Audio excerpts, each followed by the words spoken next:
ሰላም እንዴናችሁ? ውድ የማን ዩናይትድ ኢትዮ ፋንስ ተከታታዮች በያላችሁበት ሰላማችሁ ይብዛ።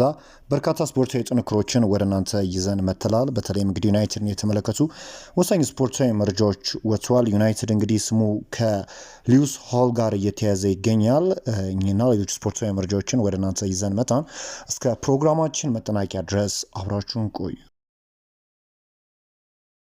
ማንቸስተር ዩናይትድ ሊዩስ ሆልን ለማስፈረም ያለውን እድል ለማወቅ ከኒውካስል ዩናይትድ ጋር ውይይት ለማድረግ አቅደዋል። ከተጫዋቹ ወኪሎች ጋርም ቀድሞውኑ ግንኙነት እንዳደረጉ ነው እየተገለጸ የሚገኘው።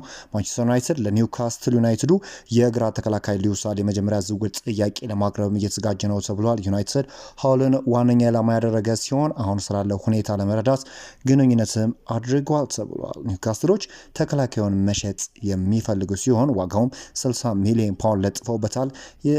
እንግዲህ ዘገባውም ዋቢ አድርጎ ትራንስፈር ኒውስ ላይቭ ነው የዘገበውና ይህ የሚያሳየው ይህ ተጫዋች እንግዲህ ወደ ዩናይትድ የመምጣቱ ነገር አይቀሬ እንደሆነ ነው። በትላንትናው ዕለት እንግዲህ ማንቸስተር ዩናይትድ አትሌቲኮ ማድሪድን መግጠም ችሏል። በዛ ጨዋታ ላይ እንግዲህ የማንቸስተር ዩናይትድ ተጫዋች የሆነው ሌኒ ዮሮ 83% ኳስ የማቀበል ስኬት 68 ተሻለው 8 ኳሶችን ወደ ተቃራኒ ቡድን የአጥቂ ክፍል አቀብሏል።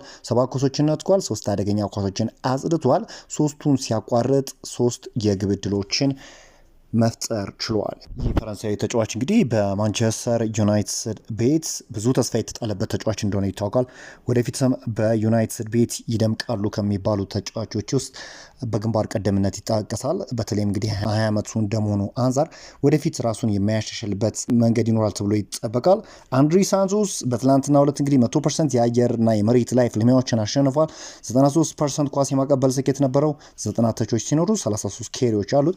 73 ኳሶችን ወደ ተቃራኒ ቡድን የአጥቂ ክፍል አቀብሏል። 3 ኳሶችን አቋርጧል። 3 ኳሶችንም መንጠቅ በመቻሉ ይህ ተጫዋች እንግዲህ ወደፊት በማንቸስተር ዩናይትድ ቤት ከሚደምቁ ተጫዋቾች ውስጥ ይጠቀሳል።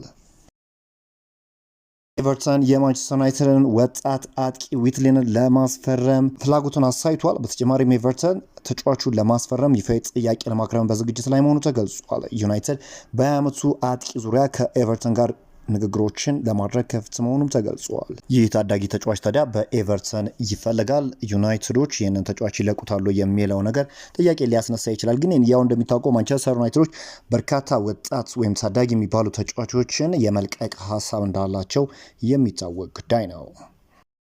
ወጣቱ ባለተሰጥኦ በተመለከተ እንግዲህ በክለቡ በኩል 2 አይነት ምልከታ እንዳለ ተገልጿል። ሃሪ አማስን በተመለከተ ማለት ነው። የመጀመሪያው ተጫዋቹ በዩናይትድ ቆይቶ ለቦታው መፋለም እንደሚችል የሚያምኑ አካላት እንዳሉ የተነገረ ሲሆን ሌሎች ደግሞ ዳግም በውሰት አሊያም በቋሚነት ለቆ መውጣት እንዳለበት የሚያምኑ ናቸው ተብሏል። ነገር ግን የተጫዋቹ ወደፊት ቆይታን በተመለከተ እስካሁን ምንም አይነት ውሳኔ ያለመሰጠቱ ነው እየተገለጸ የሚገኘው። የዚህ ተጫዋች ቆይታ እስካሁን ድረስ እንዳልታወቀና ምናልባትም አዲስ ነገር ሊፈጠር የሚችልበት ሁኔታ እንዳለ እየተገለጸ ይገኛል። ከዛ ውጪ የቤንያሚን ሼሽኮን ሁኔታ እንመልከት። ቤንያሚን ሼሽኮ በተለይም በጀርመኑ ክለብ ባየር ሙኒክ እየተፈለገ እንዳለ እንግዲህ አሁን እየወጡ ያሉ መረጃዎች ያሳብቃሉ። ይህ ስሎቬናዊ ተጫዋች እንግዲህ በማንቸስተር ዩናይትድ ከአይነኬ ተጫዋቾች ውስጥ የሚጠቀስ ነው። በተለይ ወደፊት በሚገባ ብቃታቸውን ያሳያሉ ተብሎ ከሚጠበቁ ተጫዋቾች ከመሆኑ አንጻር ዩናይትዶች ይህንን ተጫዋች እንዲህ በቀላሉ ይለቁታል ተብሎ አይጠበቅም። ተጫዋቹ እንግዲህ ዩናይትድን ምርጫ አድርጎ መምጣቱ የአደባባይ ሀቅ ነውና ዩናይትዶች ይህንን ስሎቬኒያዊ ተጫዋች የመልቀቅ ምንም አይነት ሀሳብ እንደሌላቸው ነው እየተገለጸ የሚገኘው።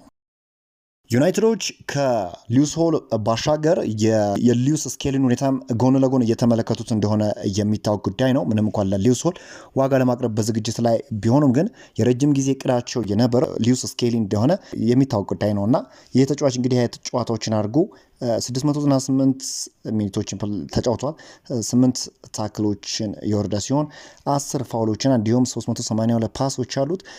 አጠቃላይ እንግዲህ 5ቱን ወን ማድረግ ችሏል እና ይህ ተጫዋች እንግዲህ በጣም ኳሊቲው የሚባለው ፕሬስን ሪዚስት ማድረግ የሚችልና በጣም ፈጣን እንዲሁም ወደፊት መስመር እየሄደ የፊት መስመር ተጫዋቾችን የሚያግዝበት መንገድ እጅግ አስደናቂ ከመሆኑ አንጻር ዩናይትዶችም ይህንን የዚህን ተጫዋች ኳሊቲ በሚገባ የተመለከቱት ይመስላሉ።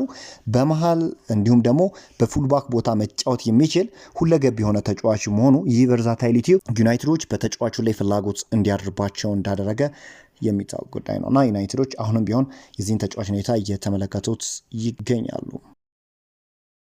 ሌኒሮ ስለ ጄጄ ገብርኤል እንዲህ ሲል ተናግሯል። ጄጄ ገብርኤል ትሁት ልጅ ነው። አሁንም ብዙ መማር አለበት። ገና ወጣት ነው። ሁሉ ጊዜ ጠንክሮ ነው የሚሰራው። ወደፊት በጥሩ ብቃት እንደሚቀጥል ተስፋ አድርጋለሁ ብሏልና ይህ ተጫዋች እንግዲህ በማንቸስተር ዩናይትድ ቤት እያስመለከተ ይገኛልና ወደፊት እንግዲህ ከሚደምቁ ወይም የማንቸስተር ዩናይትድ ስታር ይሆናሉ ተብሎ ከሚጠበቁ ተጫዋቾች ውስጥ ይጠቀሳልና በዚህ ተጫዋች ብቃት እንደተደመመ ሌኒሮ ተናግሯል።